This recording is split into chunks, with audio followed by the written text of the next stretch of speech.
প্রতিদিন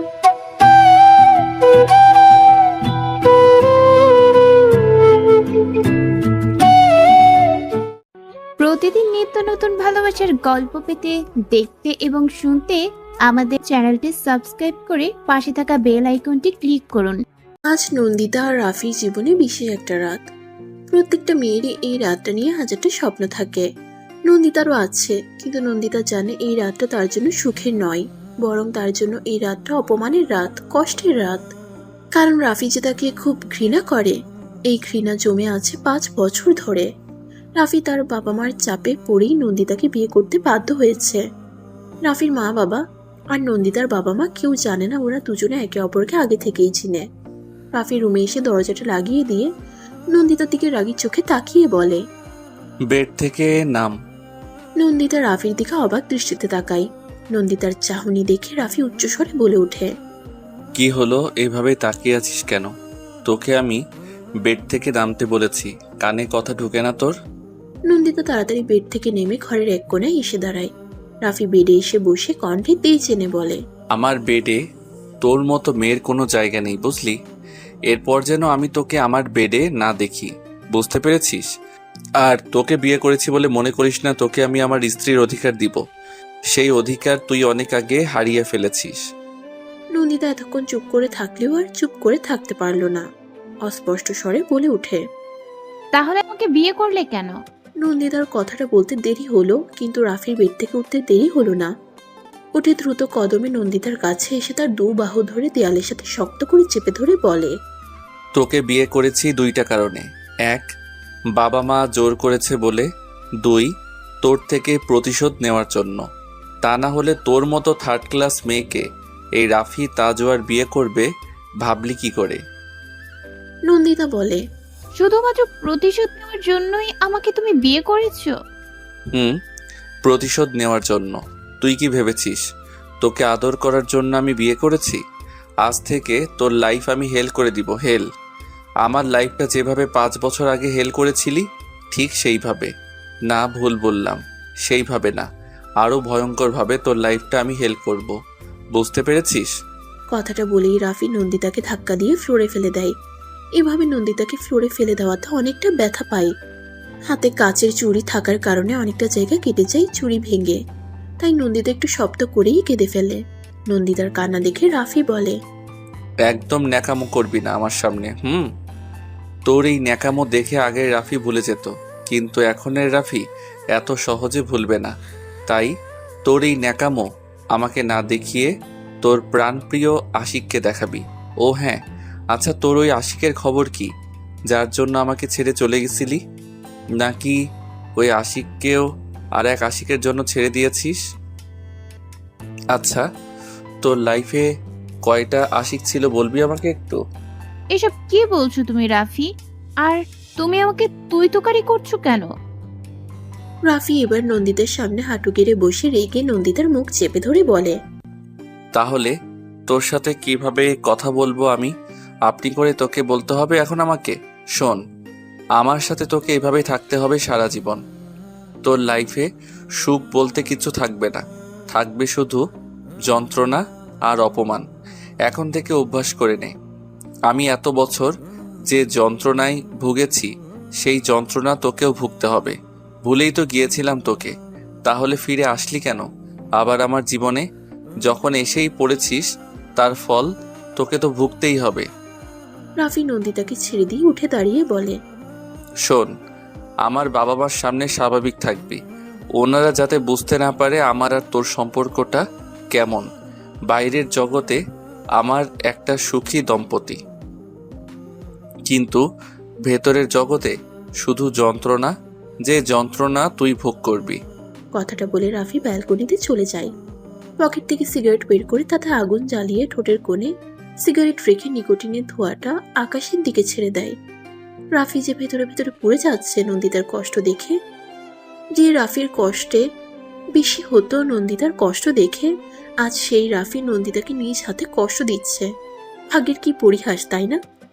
রাফি আধ ঘন্টা পর ব্যালকনি থেকে রুমে আসে। রুমে এসে দেখে নন্দিতা ফ্লোরে বসে দেয়ালের সাথে মাথাটা হেলান দিয়ে ঘুমিয়ে পড়েছে। নন্দিতাকে এভাবে দেখে রাফির বুকের ভেতরটা ধক করে ওঠে। রাফি ধীর পায়ে নন্দিতার কাছে গিয়ে বসে।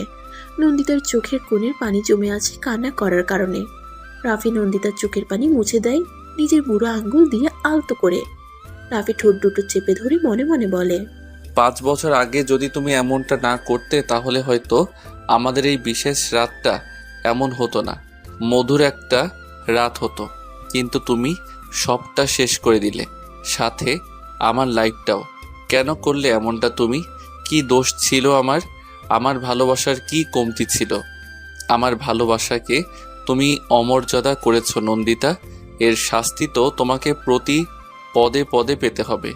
আমি তোমাকে এর জন্য কোনোদিন ক্ষমা করব না, কোনোদিন না। রাফি রাগে উঠে চলে যায় আর বেডে গিয়ে শুয়ে পড়ে। রাফি চলে যাওয়ার সাথে সাথে নন্দিতা চোখ মেলে তাকায়। নন্দিতা এতক্ষণ জেগেছিল। নন্দিতা মনে মনে ভাবে, আমি জানি রাফি, তুমি এখন আমাকে ভালোবাসো, কিন্তু আমার করা কাজটার জন্য তুমি আমার উপর প্রচন্ড রেগে আছো। রেগে আছো বললে ভুল হবে, প্রচন্ড ঘৃণা করো তুমি আমাকে। কিন্তু তখন যে আমি নিরুপায় ছিলাম, এই কাজটা না করলে যে অনেক বড় কিছু হারিয়ে ফেলতাম আমি। কিন্তু যে এই কাজটা করতে আমাকে বাধ্য করেছে, সে কোথায়? সে তো বলেছে তোমাকে সুখে রাখবে, তোমাকে আমার থেকেও বেশি ভালোবাসবে, কিন্তু সে এখন কোথায়? নন্দিতা এসব ভাবতে ভাবতে ভোর রাতে চোখটা লেগে যায়। সকালে রাফি ঘুম থেকে উঠে দেখে নন্দিতা রুমে নেই। রাফি একটা দীর্ঘ নিঃশ্বাস ছেড়ে ফ্রেশ হতে চলে যায়। কিছুক্ষণ পর রাফি ওয়াশরুম থেকে বের হয়ে রেডি হতে থাকে অফিসে যাওয়ার জন্য। ঠিক সেই সময় নন্দিতাও রুমে আসে হাতে চায়ের কাপ নিয়ে। রাফি নন্দিতাকে দেখে তো বড়সড় একটা ক্রাশ খেয়ে বসে। ক্রাশ খাওয়ার কারণটা হলো নন্দিতার সাজ।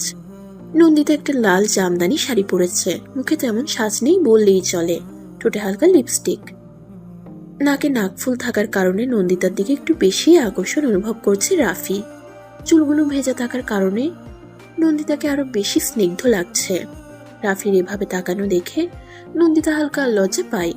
রাফি নন্দিতার দিক থেকে তাড়াতাড়ি চোখ সরিয়ে নেয়। নন্দিতাও নিজেকে আবার স্বাভাবিক করে নিয়ে বলে, তোমার চা রাফি। এতক্ষণে চা নিয়ে আসার সময় হলো? না, আসলে আমি অনেক আগেই চা নিয়ে এসেছিলাম, কিন্তু তুমি তখন ওয়াশরুমে ছিলে। খুব ভালো, এবার চাটা দিন। বিদ্রুপের স্বরে কথাটা বলে রাফি নন্দিতার হাত থেকে চা নিয়ে চুমুক দেওয়ার সাথে সাথে ভ্রু কুঁচকে নেয়। নন্দিতা তা দেখে বলে, কি হয়েছে? এত ঠান্ডা কেন চা? কিন্তু আমি মাত্র। নন্দিতাকে আর কিছু বলতে না দিয়ে রাফি আচমকা নন্দিতার মুখে চাটা ছুঁড়ে মারে। কিন্তু ভাগ্যক্রমে নন্দিতা নিজের ডান হাতটা দিয়ে মুখটা আড়াল করে ফেলে, যার কারণে মুখে চা না পড়ে হাতে পড়ে যায় চাটা। রাফি তেজ নিয়ে বলে, এটা কি চা এনেছিস নাকি শরবত এনেছিস? এত ঠান্ডা কেন? কোনো কাজই ঠিকমতো করতে পারিস না তুই, ইউজলেস একটা। বলেই রাফি হন হন করে ঘর থেকে বের হয়ে যায় রাগে। নন্দিতার তো বুক ফেটে কান্না আসছে। একে তো হাতে গরম চা পড়েছে, তার জন্য হাত জ্বলে যাচ্ছে। আর এক রাফির কটু কথা, চাটা প্রচন্ড গরম ছিল, কিন্তু তারপরও রাফি চাটা ঠান্ডা বলে নন্দিতার গায়ে ঢেলে দেয়, ইচ্ছে করে নন্দিতাকে কষ্ট দেওয়ার জন্য। সেটা নন্দিতা খুব ভালো করেই বুঝতে পারছে। না চাইতেই চোখ দুটো নোনা জলে ভরে যায়। হঠাৎ করে রাফির মা হেনা বেগম নন্দিতাকে ডাক দেয়। নন্দিতা তাড়াতাড়ি করে চোখ মুছে জোরে একটা শ্বাস ছেড়ে নিচে চলে যায়। রাফি খাবার টেবিলে বসে নাস্তা করা শুরু করে দিয়েছে। এমন সময় হেনা বেগম রাফিকে উদ্দেশ্য করে বলেন, তুই কি অফিসে যাবি নাকি আজকে? রাফি খেতে খেতে বলে, হুম। মানে আজকে তুই অফিস? আজকে বাড়িতে একটা অনুষ্ঠান আছে, আর তুই? হেনা বেগমকে কিছু বলতে না দিয়ে রাফি বলে ওঠে, প্লিজ মা, বিয়ে করতে বলেছ, বিয়ে করেছি, এখন আর প্যারা দিও না। কিসের প্যারা? আজকে তোর বউভাত, আর তুই অফিস যাবি? আমার ইম্পর্টেন্ট একটা মিটিং আছে। ঠিক আছে, তোর মিটিং ফিটিং তাড়াতাড়ি শেষ করে বাড়িতে আসবি। নন্দিতা কিছুক্ষণ পরে আসে। নন্দিতাকে দেখে হেনা বেগম বলেন, কি রে মা, তোর মুখটা এমন দেখাচ্ছে কেন? রাফি নন্দিতার দিকে তাকায়। নন্দিতাও রাফির দিকে এক নজরে তাকিয়ে শাশুড়ি মায়ের দিকে তাকিয়ে বলে, কি হয়নি মা? বুঝতে পারছি, মা বাবার জন্য মন খারাপ লাগতেছে, তাই তো? মন খারাপ করার কিচ্ছু হয়নি। কালকে তো যাবে, এবার আয়, নাস্তা করে নে। নন্দিতা রাফির সামনাসামনি বসে, কিন্তু রাফি নন্দিতার দিকে না তাকিয়ে নাস্তা করে যাচ্ছে। কিন্তু নন্দিতা রাফির দিকে এক নজরে তাকিয়ে আছে। টেবিলের উপরে নন্দিতার রাখা হাতে লাল জায়গাটা দেখে হেনা বেগম বলে ওঠেন, একই, তোর হাত এমন লাল হয়ে আছে কেন? একটু আগেই তো দেখলাম ভালো, তাহলে এটা কি করে হলো? নন্দিতা কি বলবে বুঝে উঠতে পারছে না। একবার রাফির দিকে তো আরেকবার শাশুড়ি মার দিকে তাকায়। মা আসলে মানে রাফি নন্দিতাকে কিছু বলতে না দিয়ে নিজেই বলা শুরু করে, মা আসলে হয়েছে কি জানো, তোমার ছেলের বউটা একটু কেয়ারলেস, বুঝলে? তাই তো আমাকে চা দেওয়ার সময় ওর হাতে চা পড়ে গেছে অসাবধানতায়। হেনা বেগম আতকে উঠে বলেন, কি বলছিস কি নন্দিতা?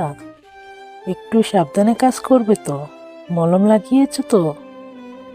না মা আসলে পুনরায় রাফি নন্দিতার মুখের কথা কেড়ে নিয়ে বলে, এ কি, তুমি মলম লাগাওনি এখনো?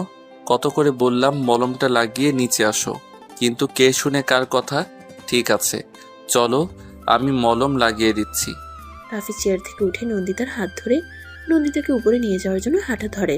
আর নন্দিতা তো রাফির দিকে অবাক হয়ে তাকিয়ে আছে রাফির এই অন্যরকম রূপ দেখে। রাফি নন্দিতাকে উপরে নিয়ে যাওয়ার সাথে সাথে রাফির হাতের বাঁধন শক্ত হয়ে পড়ে। নন্দিতা ব্যথায় কুকড়ে উঠে।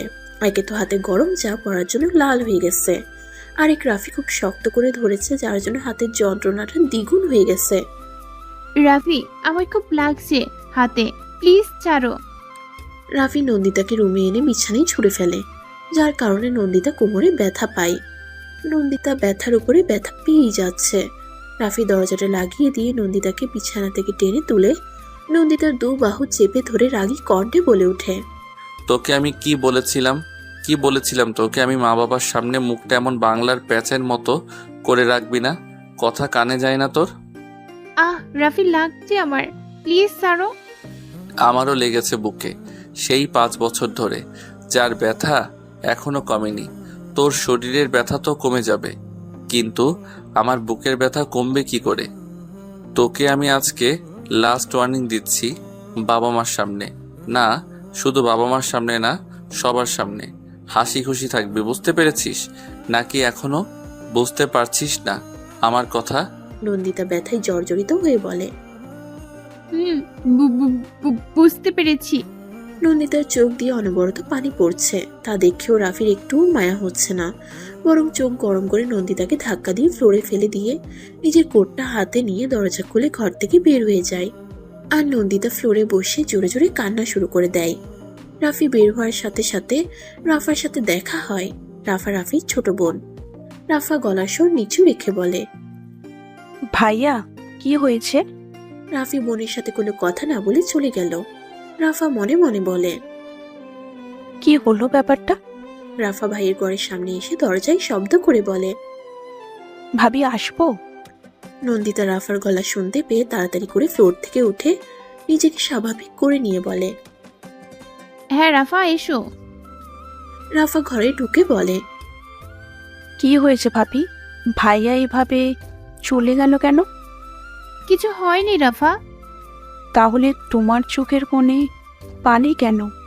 নন্দিতা চোখের পানি মুছে বলে, ও কিছু না, আসলে বাবা মার জন্য মন খারাপ করছিল। রাফা আর এই বিষয়ে কিছু বলে না। ভাই আর ভাবির ব্যক্তিগত বিষয়ে কিছু না বলাটাই ভালো, তাই অন্য বিষয়ে বলে, ও আচ্ছা, কালকে তো যাবি ও বাড়িতে। আচ্ছা, মার কাছে শুনলাম তোমার হাতে নাকি গরম চা পড়েছে। আসো, মলমটা লাগিয়ে দিই আমি, নাকি ভাইয়া লাগিয়ে দিয়ে গেছে? না আসলে ওনার ইম্পর্টেন্ট একটা ফোন আসার সাথে সাথে চলে গেছে, তাই আর লাগতে পারেনি মলমটা। নন্দিতার হাতে রাফা মলম লাগিয়ে দিচ্ছে আর বলছে, জানো ভাবি, আমার ভাইয়াটা এমন উগ্র মেজাজের কোনো দিনও ছিল না। সবসময় হাসি খুশি ঠাট্টা মজা করতো সবার সাথে, কিন্তু হঠাৎ করেই আমার ভাইয়াটা চেঞ্জ হয়ে গেল। নিজেকে পর্যন্ত ঘরবন্দি করে ফেলেছে। সবসময় আমাদের থেকে দূরে দূরে থাকতো। কথা বলতে গেলেই জোরে চিৎকার করে বলতো, ডোন্ট ডিস্টার্ব মি। আর মাঝে মাঝে চাপা কান্নার শব্দ শোনা যেত ভাইয়ার রুম থেকে। শুধু এটা বুঝতে পারতাম না ভাইয়া এমন কেন করছে। কিছু বলতে গেলেই রাগে চিৎকার করত। তখন আমরাও আর ভাইয়ার সামনে ভয়ে যেতাম না। মা ভাইয়াকে খুব কষ্ট করে স্বাভাবিক লাইফে ফেরায়। বলতে গেলে মায়ের কসম দেই স্বাভাবিক লাইফে ফেরায় ভাইয়াকে। তারপর মা ভাবে 3-4 বছর পর ভাইয়ার বিয়ে দিয়ে দেবে। এরপর তোমার সাথে বিয়ে হলো, কিন্তু মেজাজ আর পরিবর্তন হবে বলে মনে হয় না। আজ যা দেখে বুঝলাম। তুমি প্লিজ ভাইয়াকে একটু দেখো। ও এমন না, খুব নরম মনের মানুষ। বাহিরটা শামুকের খোলসের মতো শক্ত হলেও ভিতর নরম। আচ্ছা যাই হোক, তোমার নাস্তাটা আমি এখানেই পাঠিয়ে দিই। নাস্তা করে রেস্ট নাও, সন্ধ্যা থেকে রিসেপশন আছে তো, অনেক ধকল যাবে তোমার উপর দিয়ে। নন্দিতা রাফার কথা শুনে মনে মনে ভাবে, আমি জানি তোমার ভাই কেন এমন করে, সব দোষ যে আমার। কথাটা ভাবতেই নন্দিতার চোখ থেকে 2 ফোঁটা নোনা জল গড়িয়ে পড়ে। বিকালে পার্লার থেকে আসা লোকেরা নন্দিতাকে খুব সুন্দর করে সাজিয়ে দিয়েছে, কিন্তু নন্দিতার মন যে হাঁসফাঁস করছে রাফির জন্য। সকাল থেকে এখনো রাফির দেখা নেই। হঠাৎ দরজা খোলার শব্দে নন্দিতা বিছানা থেকে উঠে দাঁড়ায়, আর দরজার দিকে তাকিয়ে দেখে রাফি দাঁড়িয়ে আছে হাতে কোটটা নিয়ে, আর নন্দিতার দিকে কেমন ঘোর লাগা চোখে তাকিয়ে আছে। রাফিটা হঠাৎ করেই কি যেন হয়ে গেল, নিজের হুঁশ ঠিক নেই। হাতের কোটটা সোফায় ছুঁড়ে ফেলে নন্দিতার দিকে এগিয়ে আসে। নন্দিতা তো ভয়ে এক পা করে পিছিয়ে যায়, পিছাতে পিছাতে দেয়ালের সাথে আটকে যায়। রাফি নন্দিতার অনেকটা কাছে এসে দাঁড়ায়। রাফি নিজের ডান হাতের বৃদ্ধা আঙ্গুল দিয়ে নন্দিতার বাঁ গালে মাঝখানে তিলটা স্পর্শ করে। নন্দিতা তো চোখ মুখ খিচিয়ে রেখেছে, দম বন্ধ হয়ে আসছে কেন জানি। সারা শরীর মৃদু কাঁপছে। রাফির গরম নিঃশ্বাস নন্দিতার সারা মুখে আছড়ে পড়ছে। রাফি নন্দিতার মুখটা 2 হাত দিয়ে আবদ্ধ করে নন্দিতার নিচু মুখটা উপরের দিকে তুলে এক নজরে নন্দিতার মায়া ভরা চেহারাতে তাকিয়ে থাকে। রাফি নন্দিতার ঠোঁটের কাছে নিজের ঠোঁট নিতে নিবে, ঠিক সেই সময় রাফা ডাক দেয়। রাফি সাথে সাথে নিজের হুঁশে ফিরে আসে, আর নন্দিতাকে ছেড়ে দিয়ে সাথে সাথে ওয়াশরুমে চলে যায়। আর নন্দিতা জোরে জোরে শ্বাস ছাড়ে। রাফি শাওয়ারের নিচে দাঁড়িয়ে আছে, সারা শরীর বেয়ে পানি গড়িয়ে পড়ছে, আর চোখ বন্ধ করে ঘন ঘন নিঃশ্বাস ছাড়ছে। কিছুক্ষণ শাওয়ারের নিচে থাকার পর রাফি নিষ্প্রভ গলায় বলে, কেন কেন নিজেকে কন্ট্রোল করতে পারি না? ওর মায়াবী মুখটা দেখলে সব সময় চুম্বকের মতো টানে নিজেকে ওর দিকে। পারি না নিজেকে শক্ত করে রাখতে। ওকে দেখলে শরীরের অদ্ভুত শিহরণ বয়ে যায়। ওর ভয়ার্ত মুখ, চোখ বন্ধ করে রাখা, কাপা কাপা গোলাপি ঠোঁট, ভয়ে পিছিয়ে যাওয়া, যেটা ওর দিকে আরও আকৃষ্ট করে আমাকে। নিজেকে অনেক কষ্টে কন্ট্রোল করে রাখি, কিন্তু আর পারছি না। জানি না কবে নিজের সেলফ কন্ট্রোল হারিয়ে ফেলি আমি। কত কিছু ভেবে রেখেছি কিভাবে ওকে শাস্তি দিব, কিন্তু ও সামনে আসলেই সব ভ্যানিশ হয়ে যায় আমার। না, আমাকে নিজেকে আরও শক্ত করতে হবে। ওর দেওয়া প্রত্যেকটা কষ্ট আমি ওকে ফিরিয়ে দিব। রাফি রাগের বশে আয়নাতে জোরে খুশি মারে, আর সাথে সাথে আয়নাটা ভেঙে চুরমার হয়ে নিচে পড়ে যায়। আয়নাতে আঘাত করার কারণে রাফির হাত অনেকটা কেটে যায়, কিন্তু তাতেও রাফির কোনো খেয়াল নেই। রাফি ওয়াশরুম থেকে বের হয়ে দেখে রুমে নন্দিতা নেই। রাফি জোরে একটা নিঃশ্বাস ছেড়ে আগে রুমাল পেঁচিয়ে নেয় কাটা জায়গাটাতে। বিছানার উপরে চোখ পড়তেই দেখে নতুন কাপড় রাখা আর একটা চিরকুট। ভাইয়া, তাড়াতাড়ি রেডি হয়ে নিচে আয়। রাফিও রেডি হয়ে নিচে যায় আর কাজের লোককে বলে যায় ওয়াশরুমটা পরিষ্কার করার জন্য। রাফি নিচে নামতে দেখে চোখগুলা বড় বড় হয়ে যায়। নন্দিতার পাশে এত ছেলে দেখে। আসলে সবাই নন্দিতাকে কংগ্রাচুলেশনস জানাতে এসেছে। রাফি আনমনেই বলে ওঠে, হোয়াট দ্য হেল। রাফা ভাইকে দেখে ভাইয়ের হাত ধরে টেনে নিয়ে নন্দিতার পাশে দাঁড় করায়। নন্দিতা তো নিচের দিকে তাকিয়ে আছে, কিছুটা ভয়ে কিছুটা লজ্জায়, কিন্তু রাফি নন্দিতার দিকে তীক্ষ্ণ দৃষ্টিতে তাকিয়ে আছে। রাফা বলে, ভাইয়া, এত দেরি করলি কেন? কতক্ষণ ধরে ওয়েট করছিলাম তোর জন্য, তোর আর ভাবির ছবি তুলবো বলে। নন্দিতা নজর যায় রাফির রুমাল পেঁচানো হাতের দিকে, আর মনে মনে বলে, ওর হাতে কি হয়েছে? একটু আগেই তো ভালো ছিল, এর মাঝে কি এমন হয়ে গেল? রাফি নন্দিতার পাশে দাঁড়িয়ে সবার সাথে স্বাভাবিকভাবেই কথা বলছে। আর নন্দিতা চুপচাপ দাঁড়িয়ে আছে।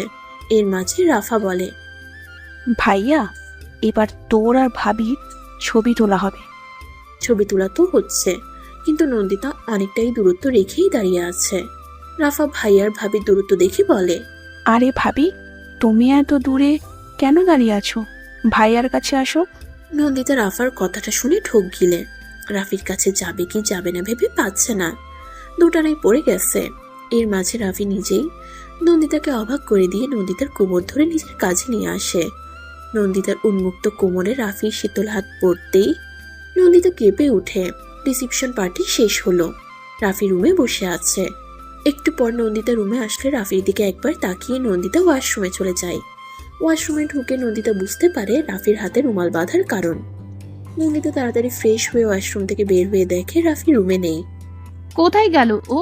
ওর হাতটা ড্রেসিং করা দরকার, না হলে ইনফেকশন হয়ে যেতে পারে। নন্দিতা বারান্দায় গিয়ে দেখে রাফি সিগারেট টানছে। নন্দিতা মনের মাঝে সাহস সঞ্চয় করে রাফির পাশে এসে দাঁড়ায়। রাফি নন্দিতার দিকে না তাকিয়েই বলে, কি সমস্যা? কি চাই? নন্দিতা জ্বরটা কাটিয়ে বলে, না মানে আসলে তোমার হাতে কি হয়েছে? আমার হাতে যাই হোক, তাতে তোর কি? আমার কিছু হবে না, যা হবার তোমারই হবে।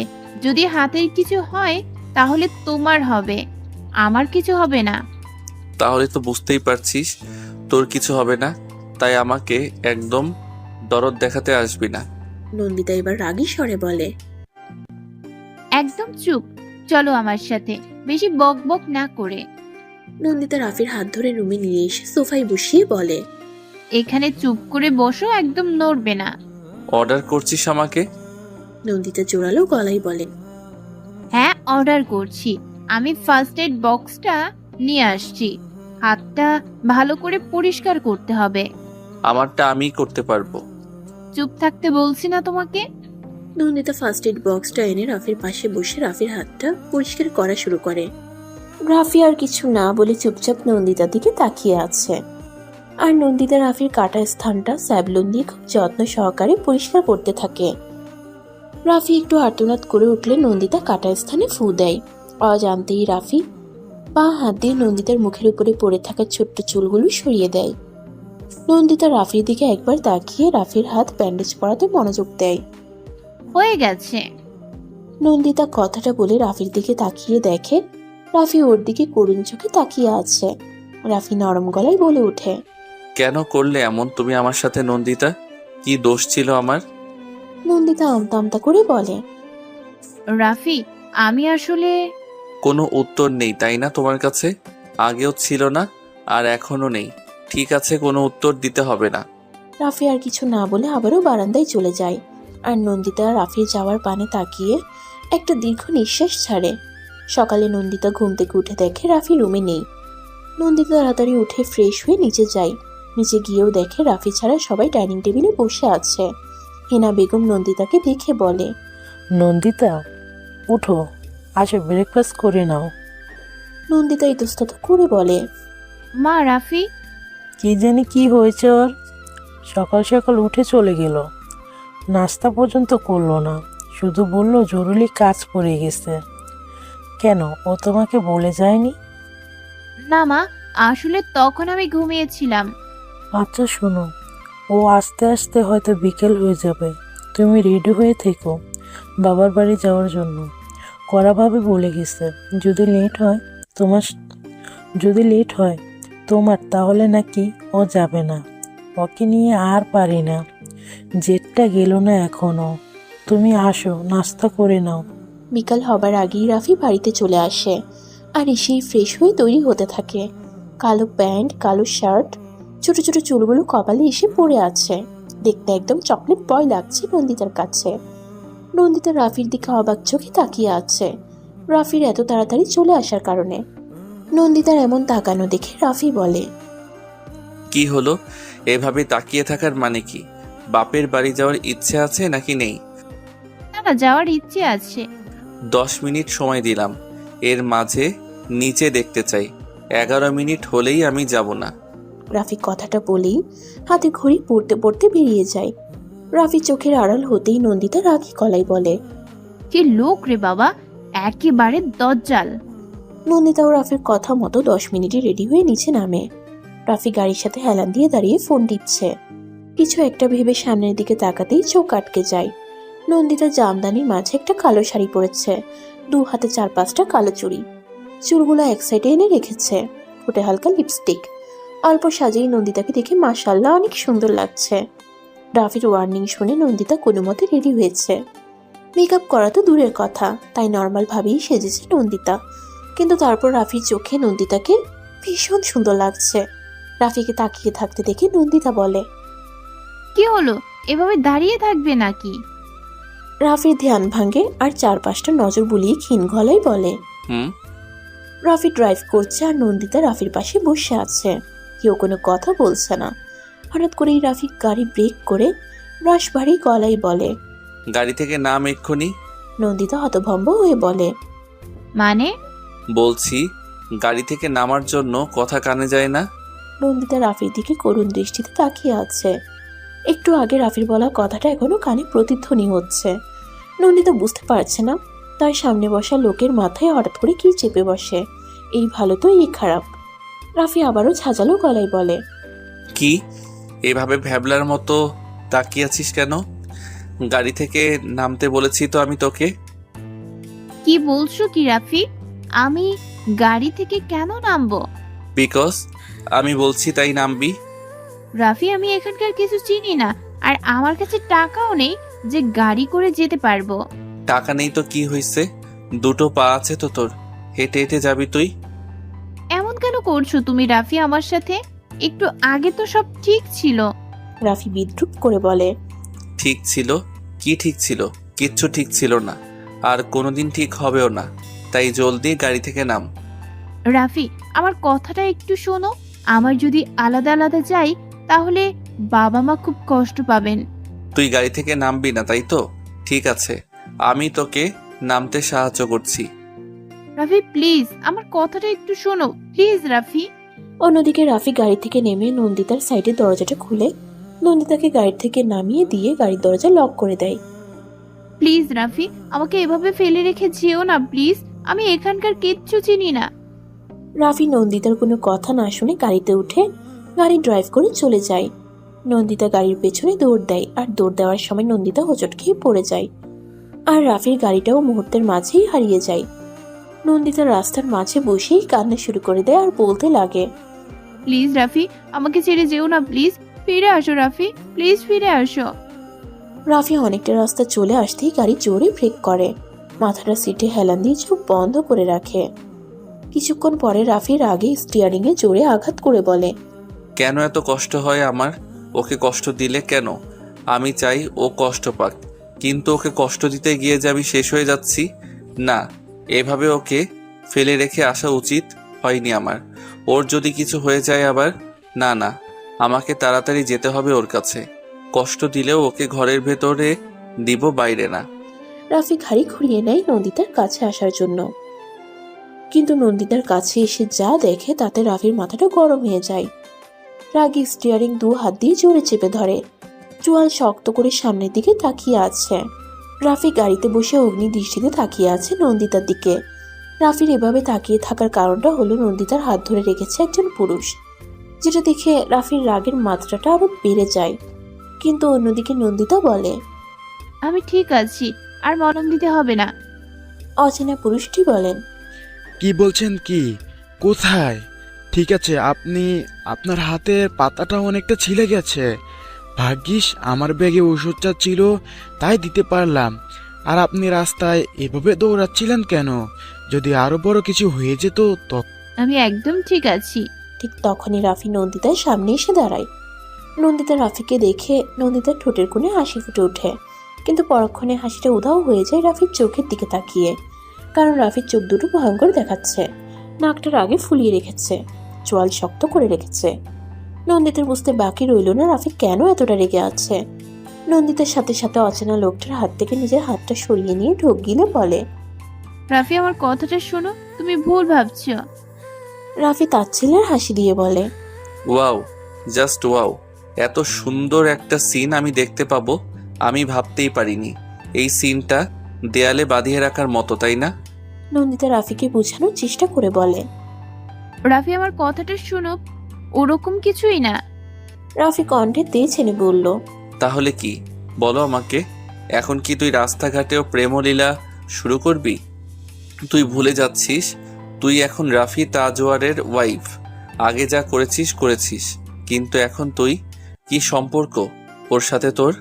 অজানা পুরুষটি বলেন। মিস্টার, আপনি ভুল ভাবছেন। ওনার সাথে আমার কোনো সম্পর্ক নেই। উনি হাতে ব্যথা পেয়েছে তাই আমি। রাফি ঝাঁঝালো কণ্ঠে বলে। Shut up, just shut up. আপনার কাছ থেকে কৈফিয়ত চেয়েছি আমি, তাহলে আপনি কেন কথা বলছেন? কথাটা বলে রাফি নন্দিতার দিকে চোখ রাঙিয়ে বলে। আর তুই, তোর এসব প্রেমলীলা শেষ হয়ে থাকলে চল আমার সাথে। রাফির কথাটা শুনে রাগে নন্দিতার হাতটা শক্ত করে চেপে ধরে গাড়িতে তুলে। অচেনা লোকটা এসব দেখে মনে মনে বলে ওঠে। আরে, এ তো পুরাই সাইকো একটা মানুষ। রাফি নন্দিতাকে নিজের বাড়িতে নিয়ে আসে। নন্দিতার আর তার বাবার বাড়িতে যাওয়া হলো না।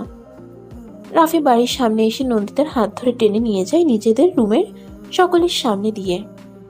আর বাড়ির প্রত্যেকটা মানুষ অবাক হয়ে তাকিয়ে থাকে। কেউ কিছু বলতেও সাহস পাচ্ছে না রাফির রাগী ফেস দেখে। রাফি নন্দিতাকে ধরে এনে নন্দিতাকে ছুঁড়ে ফেলে ফ্লোরে।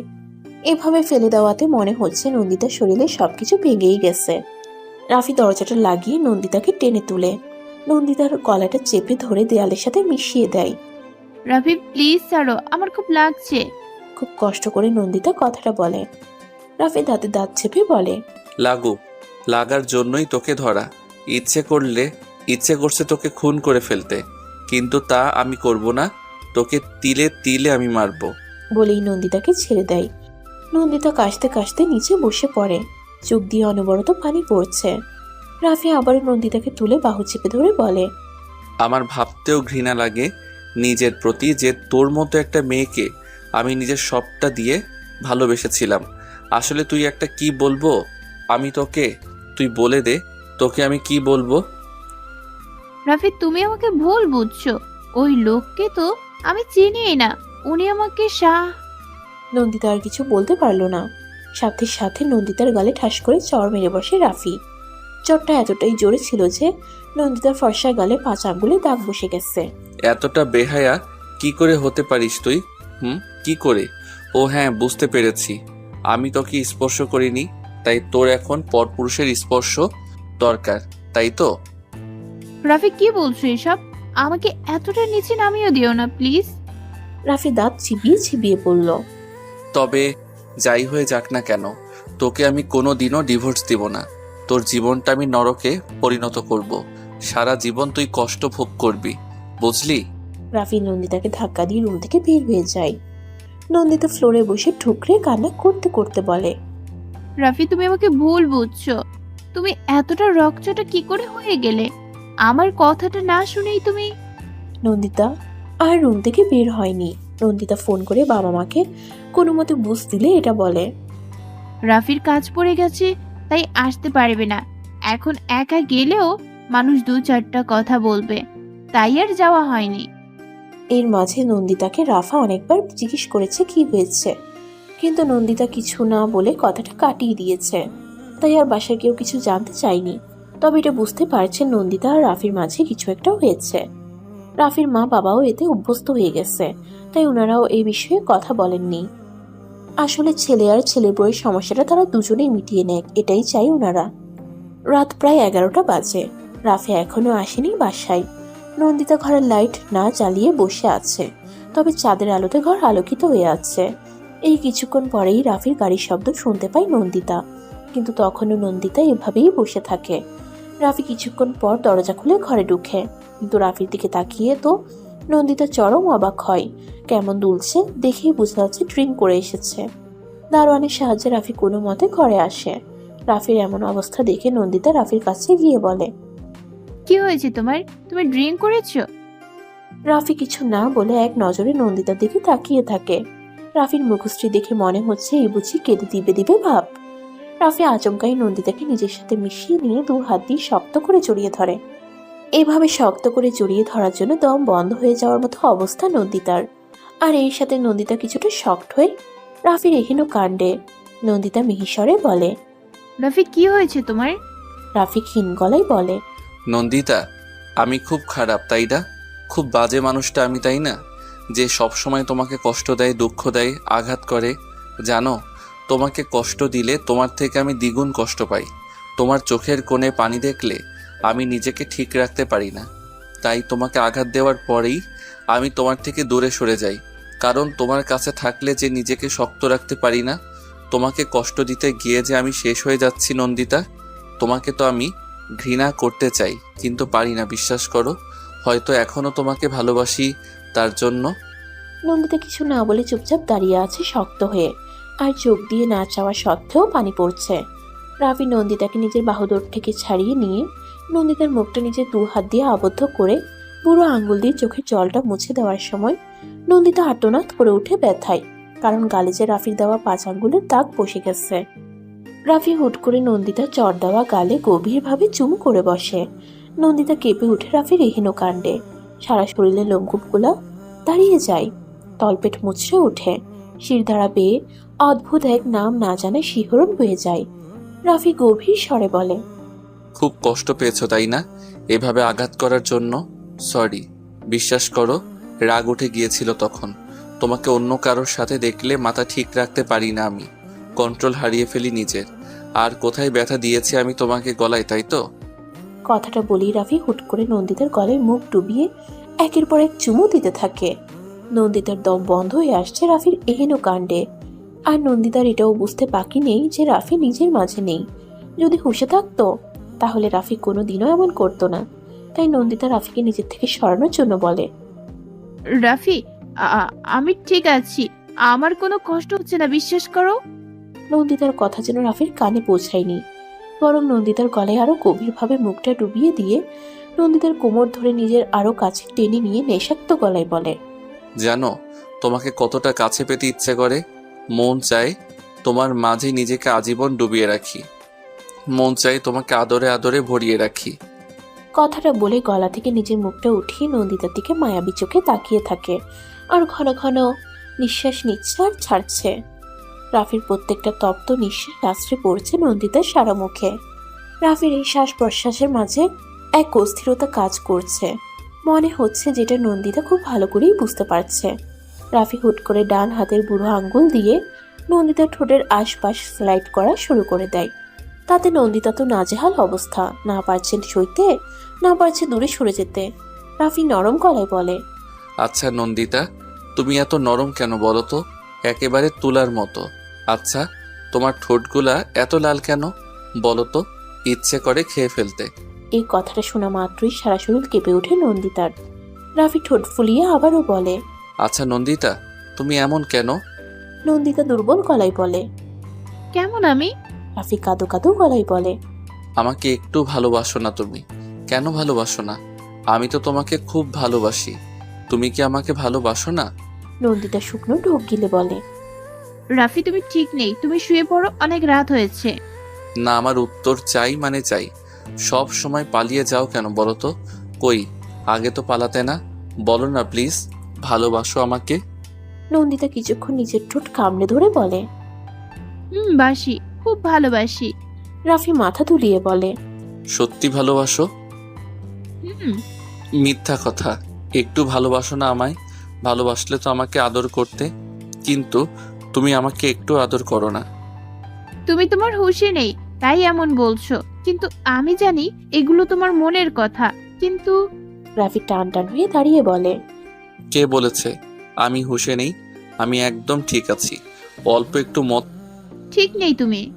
রাফি নন্দিতার ঠোঁটে তর্জনী রেখে বলে, হুশ, এত কথা বলো কেন তুমি? ঠিক আছে, তোমাকে আদর করতে হবে না আমাকে, আমি করি তোমাকে আদর।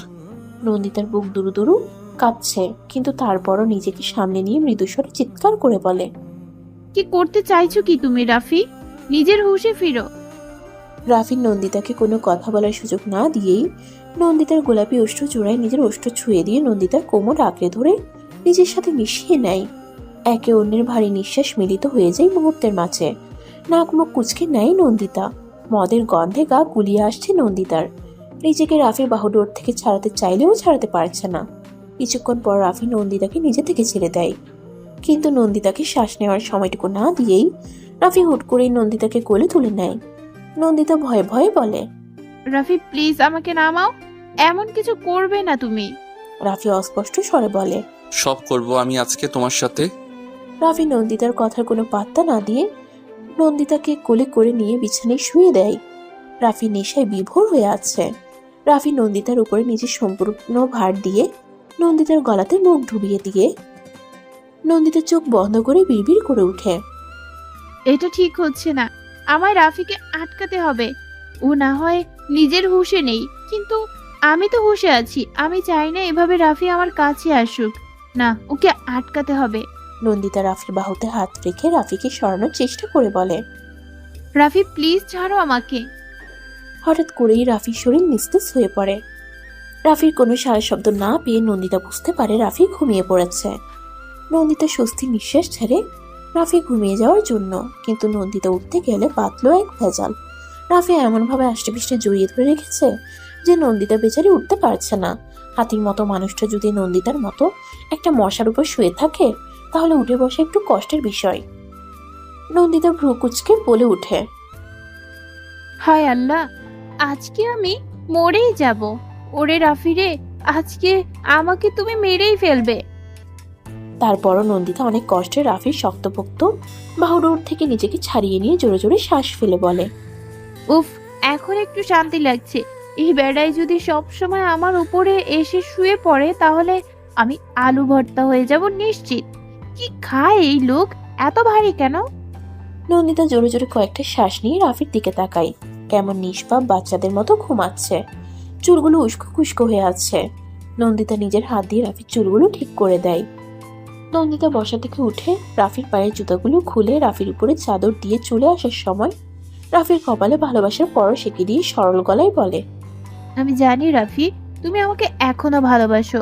শুধু উপরে উপরে রাগ দেখাও, কিন্তু মনে অসীম ভালোবাসা আছে আমার জন্য। রাফির শিওরের পাশে বসে আছে নন্দিতা, আর এক দৃষ্টিতে তাকিয়ে আছে রাফির মুখ পানে। বেডের পাশের টেবিলে ল্যাম্পের আলো পড়াতে রাফির মুখের এক সাইড ভালো করে দেখে যাচ্ছে। নন্দিতা হেসে উঠে রাফি হা করে ঘুমিয়ে থাকার স্টাইল দেখে।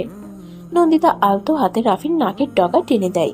এই কাজটা নন্দিতা আগে প্রায়ই করত, যখন রাফি রাগে নাক ফুলিয়ে নন্দিতার দিকে তাকিয়ে থাকতো। এই কাজটা ছিল নন্দিতার মেন অস্ত্র, রাফির রাগ কমানোর।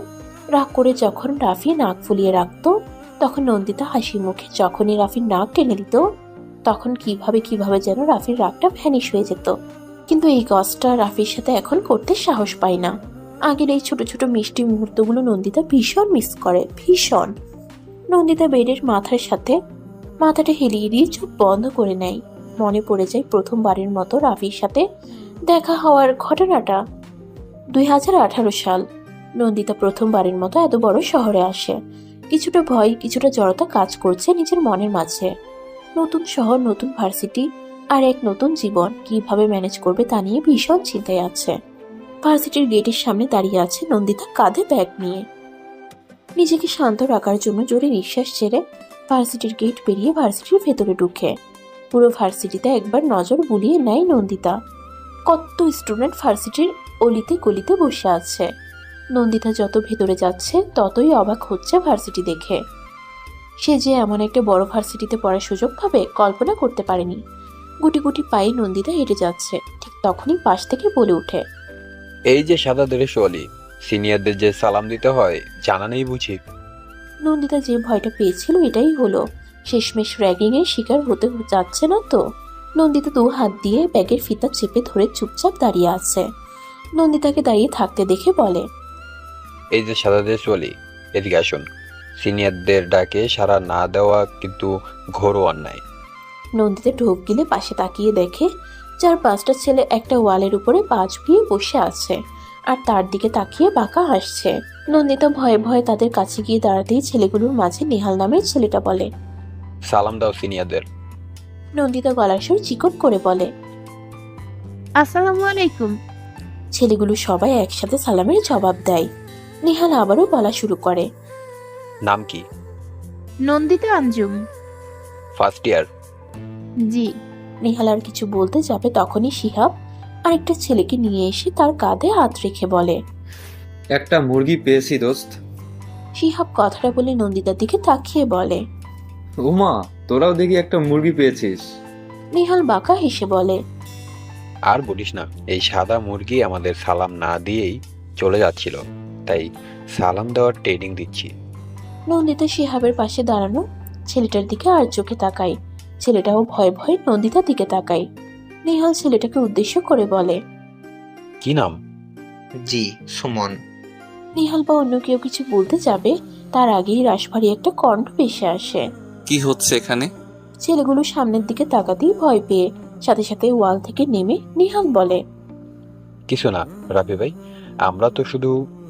রাফি নিহালকে কথা বলতে না দিয়েই বলে। শুধু র্যাক দিচ্ছিলি? নিহাল থতমত খেয়ে বলে। না ভাই, আমরা তো শুধু কথা বলছিলাম। রাফি গলায় তেজ এনে বলে। কথা বলা শেষ হয়ে থাকলে ক্লাসে যা। আর হ্যাঁ, পরের বার যেন তোদেরকে না দেখি জুনিয়রদেরকে র্যাগ না দিতে। রাফির কথাটা শোনার সাথে সাথে ছেলেগুলো মাথা নাড়িয়ে ওখান থেকে দৌড়ে চলে যায়। নন্দিতার জানে পানি আসলো যেন। ভেবেছিল রাফিও হয়তো তাকে রেগ দিবে, কিন্তু রাফি তাকে বাঁচালো রেগিং এর হাত থেকে। রাফি নন্দিতার দিকে তাকাতেই চোখ বড় বড় করে। তুমি এখানে? নন্দিতা রাফির দিকে তাকিয়ে হতবাক হয়ে বলে। জি। রাফি পাগলের মতো হঠাৎ করে হেসে ওঠে। নন্দিতা অবাক চোখে একবার রাফির দিকে তো আরেকবার সুমনের দিকে তাকায়। নন্দিতা মনে মনে বলে ওঠে। এই ছেলে পাগল নাকি? এভাবে হাসছে কেন হঠাৎ করে? রাফির এখনো বিশ্বাস হচ্ছে না তার সামনে যে নন্দিতা দাঁড়িয়ে আছে। কেমন যেন স্বপ্ন স্বপ্ন লাগছে সবকিছু। যেই মেয়েকে রাফি প্রায় 15 দিন ধরে পাগলের মতো খুঁজে বেড়াচ্ছে, সেই মেয়ে কিনা 16 দিনের মাথায় এসে রাফিকে দেখা দিল। 15 দিন আগের ঘটনা। গোধূলি বেলা তখন, সূর্য প্রায় পশ্চিম দিকে অস্ত যাবে যাবে ভাব। রাফি তখন জ্যামের মাঝে বসে আছে বাইক নিয়ে। তার পাশেই সিয়ামও নিজের বাইক নিয়ে বসে আছে। দুজনেরই চোখে মুখে বিরক্তির ছাপ প্রকাশ পাচ্ছে।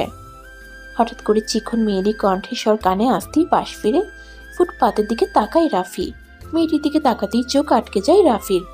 সূর্যের সোনালি আলো মেয়েটির মুখে পড়াতে বারবার হাত উঁচু করে সূর্যটাকে আড়াল করার প্রয়াস করছে। মেয়েটির পাশে একটি ছোট বাচ্চা দাঁড়িয়ে আছে, আর সেই বাচ্চাটিকে মেয়েটি বারবার প্রশ্ন করছে, কি খাবে বলো? বাচ্চাটির পোশাক দেখেই বোঝা যাচ্ছে বাচ্চাটি টোকাই। মেয়েটির এমন উদারতা দেখে আনমনেই রাফির ঠোঁটের কোণে হাসি ফুটে ওঠে। এতক্ষণের বিরক্ত ভাবটা যেন নিমিষেই বিলীন হয়ে যায় রাফির চেহারা থেকে। পাশ থেকে সিয়াম তিরিকি মেজাজে বলে ওঠে। এই জ্যাম কবে ছুটবে ভাই? রাফির কোনো রেসপন্স না পেয়ে সিয়াম রাফির বাইকে লাথি মেরে বলে। আরে ওই, তোকে আমি কিছু জিজ্ঞেস করছি তো। রাফি রাশভারী গলায় বলে। উফ, বিরক্ত করবি না তো, দেখতে দে। সিয়াম রাফির কথা শুনে সামনে থাকা মেয়েটির দিকে তাকিয়ে বাঁকা হেসে বলে। মেয়েটি তো মাশাআল্লাহ দেখতে সুন্দর আছে দোস্ত। মেয়েটি বাচ্চাটিকে কিছু খাবার কিনে দিয়ে চলে যাওয়ার জন্য উদ্যত হতে নিলেই রাফি বাইক থেকে নেমে যায়। সিয়াম তা দেখে বলে। আরে আরে কই যাচ্ছিস তুই বাইকটা এমন জ্যামের মাঝে রেখে? রাফি কিছু না বলে বাইক থেকে নেমে মেয়েটি যে গলির ভিতরে ঢুকছে রাফিও সেই গলির ভিতরে ঢুকে, কিন্তু লাভের লাভ কিছুই হলো না। অনেক খোঁজাখুঁজি করেও মেয়েটিকে আর চোখের সামনে দেখতে পেল না রাফি। বিষণ্ণ মুখ নিয়ে ফিরে আসে রাফি। রাফিকে দেখে সিয়াম রাগারাগি শুরু করে দেয়। ওই তোর কি মাথাটা পুরো গেছে? জানিস তোর এই হাতি মারা বাইকটার জন্য কত গালিগালাজ খেয়েছি মানুষের কাছে, সাথে বাইকের চাবিটাও নিয়ে চলে গেছিস। রাফি বাইকে উঠতে উঠতে বলে। বন্ধুর জন্য একটু গালিগালাজ খেলে সোয়াব হয়, বুঝলি? এর মাঝে এক রিক্সাওয়ালা বলে। ওই মিয়া, তাড়াতাড়ি আপনার মোটরসাইকেল লে আনতে সরান, না হইলে হুলিশ আইসা নিয়ে যাইব। রাফি বাইকের চাবি ঢুকিয়ে বাইক স্টার্ট দেয়। এরপর থেকে শুরু হয় রাফির পাগলামি। প্রত্যেকটা দিন রাফি এমন সময় এই জায়গাতে আসে শুধুমাত্র মেয়েটিকে এক নজর দেখার জন্য। নিজেই নিজের এমন কার্যক্রম করার জন্য ভীষণ অবাক হতো, কিন্তু মেয়েটির আর দেখা পায়নি। কিন্তু শেষমেশ সেই মেয়েটি দেখা পেল আজকে। 15 দিনের এসব কর্মকাণ্ড মনে পড়তেই হাসি পেয়ে যায় রাফির।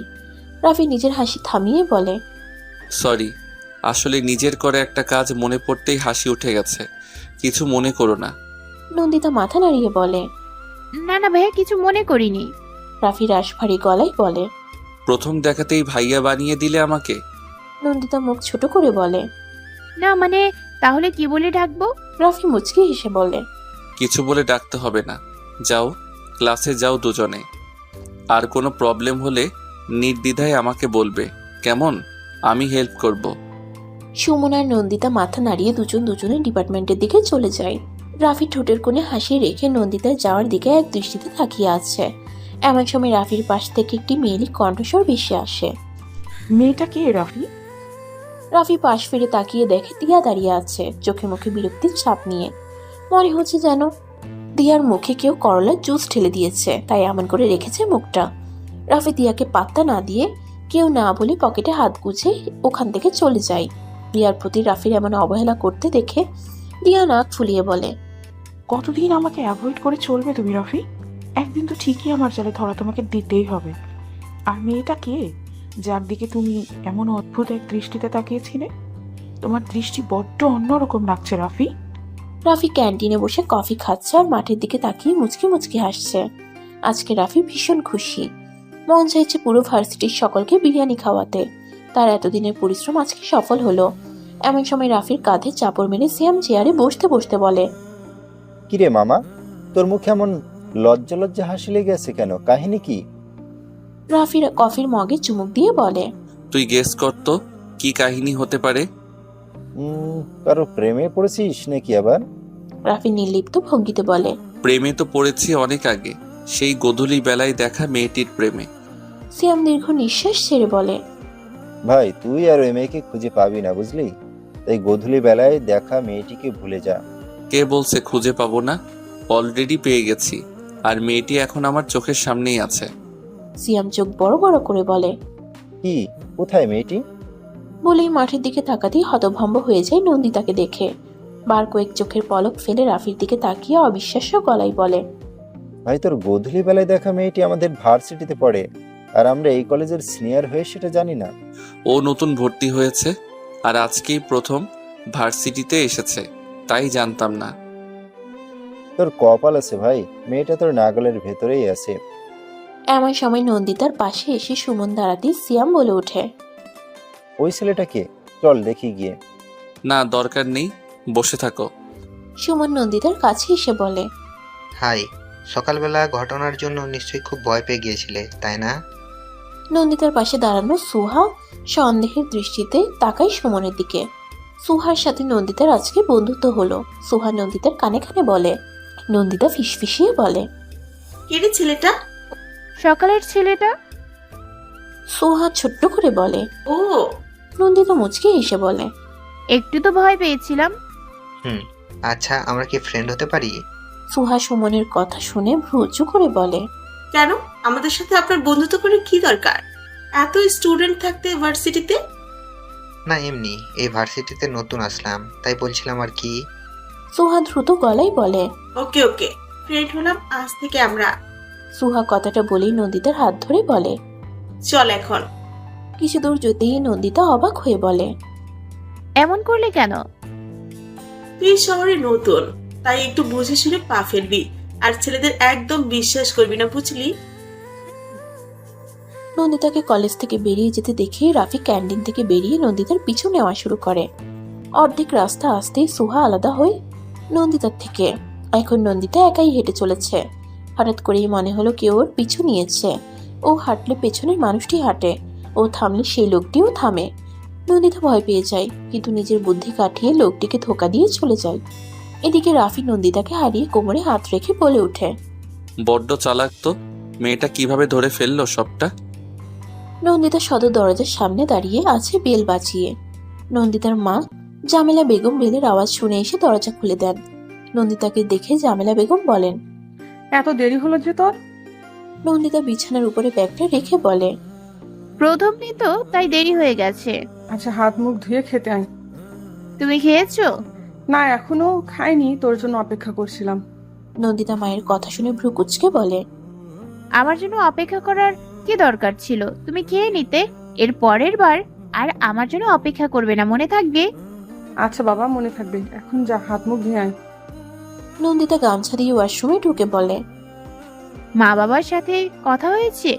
জামেলা বেগম খাবার বাড়তে বাড়তে বলেন, তোর বাবা 2 ঘন্টা পর পর ফোন করে খোঁজ নিচ্ছি। হাত মুখ ধুয়ে তোর বাবাকে একটা কল কর, তোর সাথে কথা বলতে চেয়েছিল। তোর ফোনে কলও করেছিল, কিন্তু তুই তো আবার ফোন রেখে গিয়েছিলি। নন্দিতা ওয়াশরুম থেকে বের হয়ে টেবিলের উপর থেকে ফোন নিয়ে বাবাকে কল করে। কিছুক্ষণ রিং হওয়ার পরে নন্দিতার বাবা মসনু আহমেদ কল ধরে বলেন, কিরে মা, বাসায় চলে আসছিস? নন্দিতা মুচকি হেসে বলে, হ্যাঁ বাবা, একটু আগেই আসছি। কেমন লাগলো তোদের ভার্সিটি? ভালো। আচ্ছা শোন, তোর মায়ের সাথে আজকে কিন্তু আমার ঝগড়া হয়েছে। কি নিয়ে? আমাদের মাঝে কি কথা হয়েছে বলতো? আমার মেয়ে যতদিন পড়াশোনা করবে বাইরে থেকে, ততদিন তোর মা তোর কাছে থাকবে, কিন্তু তোর মা বলে গ্রামে চলে আসবে তোকে রেখে। তোর মায়ের নাকি আমার জন্য চিন্তা হয়। মায়ের সাথে সাথে আমারও চিন্তা হয় বাবা তোমার জন্য। আমি তো বলেছি আমি একটা হোস্টেলে উঠে যাই, তাহলে তোমাদের কাউকে আমার সাথে থাকা লাগবে না, কিন্তু তুমি পারো না। না, হোস্টেলে তোকে দেব না। এসব হোস্টেলের খাওন ভালো না। দেখিসনি মজিদ সাহেবের ছোট ছেলেটার কি অবস্থা হয়েছে? এসব হোস্টেলের খাওন খেয়ে আমার আম্মার এমন হোক আমি চাই না। কিন্তু বাবা তোমার জন্য চিন্তা হয় আমাদের। মসনু আহমেদ রেগে বলেন, বলেছি না আমার জন্য একদম চিন্তা করবি না, আমি একদম ঠিক আছি। আর ভার্সিটি থেকে এসেছিস, খাওয়া দাওয়া কর, আমি রাখি। আমার আবার বন্ধে যাওয়া লাগবো খেতে পানি দেওয়ার জন্য। বাবা তুমি খেয়েছো? আমি খাইছি, তুই খেয়ে নে। আচ্ছা। ভালো করে খাওয়া দাওয়া করবি কেমন? রাখি আম্মা। নন্দিতা কল কাটতেই জামেলা বেগম বলেন, তোর বাপের অনেক স্বপ্ন তোকে নিয়ে, নিজের কষ্ট হলেও সেটা হাসি মুখে মেনে নিবি, কিন্তু মেয়ের যাতে কষ্টে না থাকে সেই ব্যবস্থা যেভাবেই হোক করবেই করবি। নন্দিতা মুখ শুকনো করে বলে, বাবার জন্য দুশ্চিন্তা হয়। তুমি এখানে কিছুদিন থেকে গ্রামে চলে যাবে বাবাকে না জানিয়ে। তোর বাবা যদি কিছু বলে? কিছু বলবে না। আর আমি দেখি হোস্টেলে চলে যাব, আর ওই মজিদ চাচার ছেলের হোস্টেলের খাবার খেয়ে কিছু হয়নি, ওসব চাইপাশ খেয়ে এমন হয়েছে। এখন পুরো গ্রামে হোস্টেলের খাবারের দোষ বলে রটাচ্ছে। আচ্ছা তুই খেতে বস। এভাবে চলতে থাকে নন্দিতার ভার্সিটির জীবন। কিন্তু ভার্সিটিতে যাওয়া আসা করার সময় মনে হয় ওকে কেউ ফলো করছে, কিন্তু যখনই পেছনে ফিরে তাকাই কেউকে তেমন সন্দেহজনক মনে হয় না। মাঝে মাঝে রাতের বেলাতে অচেনা একটা নাম্বার থেকে কল আসে, কিন্তু কথা না বলে চুপচাপ থাকে, শুধু নিঃশ্বাস নেওয়ারই ভারী শব্দ শোনা যায়। যখন কথা বলে না নন্দিতাই বিরক্ত হয়ে কল কেটে দেয়। বাবা মাকে এসব ঘটনা এখনো বলেনি নন্দিতা, যদি টেনশন করে তার জন্য। এর মাঝে রাফির চাউনি নিয়ে পড়েছে এক সমস্যায় নন্দিতা। ভার্সিটির যেখানে যাক না কেন রাফিকে তার আশেপাশে দেখবেই। যখনই রাফির দিকে তাকাবে তখনই দেখে রাফি তার দিকে মন্ত্রমুগ্ধের নয়নে তাকিয়ে আছে। 2 দিন আগের ঘটনা। নন্দিতা ভার্সিটিতে ঢোকার সাথে সাথে কোথা থেকে একটা ছেলে নন্দিতার সামনে এসে একগুচ্ছ লাল গোলাপ ধরে প্রপোজ করে বসে। আর ঠিক সেই সময় রাফি কোথা থেকে এসে হাজির হয়ে ছেলেটাকে শাসানো শুরু করে। এরপর থেকে আর নন্দিতা এই ছেলেটাকে নিজের আশেপাশে দেখতে পায়নি। দেখতে পেলেও ছেলেটা মুখ নিচু করে চলে যায়। রাফির আরো অনেক ছোট ছোট কর্মকাণ্ড নিয়ে নন্দিতা অনেক চিন্তিত আছে। এমন নয় যে নন্দিতা কিছু বুঝতে পারে না, কিন্তু যখনই নিজের অবস্থানের কথা মনে পড়ে তখন হেসে এসব ভাবনা মন থেকে উড়িয়ে দেয়। ক্যান্টিনে বসে আছে নন্দিতা আর সুহা। এমন সময় রাফি ক্যান্টিনে ঢুকে তার বন্ধু বান্ধবদের নিয়ে। নন্দিতা রাফিকে দেখে উঠে চলে যেতে চাইলে সুহা নন্দিতার হাত টেনে ধরে বলে, যাস না, আজকে রাফি ভাইয়ের চোখের চাউনি দেখে আমি বোঝার চেষ্টা করব আসলেই কি রাফি ভাইয়ার মনে তোর প্রতি কোনো অনুভূতি আছে নাকি নেই। নন্দিতা ফিসফিস করে বলে, কি বলছিস এসব সুহা? চল আমরা বাইরে যাই। না, এক পাও নড়বি না তুই। যদি নড়িস তাহলে তোর সাথে সারা জীবনের জন্য কথা বলা অফ করে দিব। নন্দিতার আর কি করার, চুপচাপ বসে রইল, কিন্তু ভুলেও সামনের দিকে তাকাচ্ছে না। তবে আর চোখে একবার তাকিয়েছে। তাকাতেই রাফির চোখের সাথে চোখ মিলে যায় নন্দিতার। এই একটা চাউনি নন্দিতার মনের ভিতর তলপাড় করে তুলতে সক্ষম। নন্দিতার সাথে সাথে চোখ নামিয়ে নেয়। লোকটা কেন তার দিকে সবসময় এভাবে তাকিয়ে থাকে? সে কি বুঝে না নন্দিতার যে খুব অস্বস্তি হয়? অন্যদিকে রাফি নন্দিতার এমন লজ্জারাঙা মুখ দেখে বড্ড মজা পাচ্ছে। কেন জানি রাফির বড্ড ভালো লাগে নন্দিতাকে এভাবে চালাতে। তবে আজকে ভয়ঙ্কর ভাবে নন্দিতাকে চালানোর প্ল্যান করে এসেছে রাফি। রাফি ক্যান্টিনে থাকা পিচ্ছি ছেলেটাকে ডাক দেয়, মনির, শোন তো এদিকে। জি ভাই বলেন। একটা কাজ করে দিবি আমার? কি কাজ ভাই? রাফি চোখ দিয়ে ইশারা করে নন্দিতাকে দেখিয়ে দিয়ে বলে, ওই যে নীল ড্রেস পরা মেয়েটিকে দেখছিস, এই মেয়েটিকে একটা কাগজটা দিয়ে আসতে পারবি? ভাই পারমো। রাফি প্যান্টের পকেট থেকে লাল আর সবুজের সমন্বয়ে একটা কাগজ বের করে মনিরের কাছে দিয়ে বলে, যা দিয়ে আয়। মনিরকে ওদের কাছে আসতে দেখে সুহা ফিসফিস করে বলে। ওই নন্দিতা, রাফি ভাই কি লাভ লেটার পাঠাচ্ছে নাকি? নন্দিতা অসহায় গলায় বলে, তোকে আগেই বলেছিলাম এখান থেকে চলে যাই, কিন্তু তুই রাজি হলি না। এখন যদি কোনো প্রবলেম হয় তাহলে? আরে কিচ্ছু হবে না, দেখি কি হয়। মনির নন্দিতার পাশে এসে দাঁড়ায়। নন্দিতা মনিরকে দেখেও না দেখার ভান ধরে বসে আছে। মনির বলে, আপা, আপনাকে এটা রাফি ভাই দিয়েছেন, নেন। নন্দিতা কাচুমাচু হয়ে বসে আছে। কি একটা মুসিবতে পড়লো বেচারি। এর মাঝে সুহা বলে, কি হয়েছে মনির? এটা রাফি ভাই দিয়েছেন এই আপাটাকে।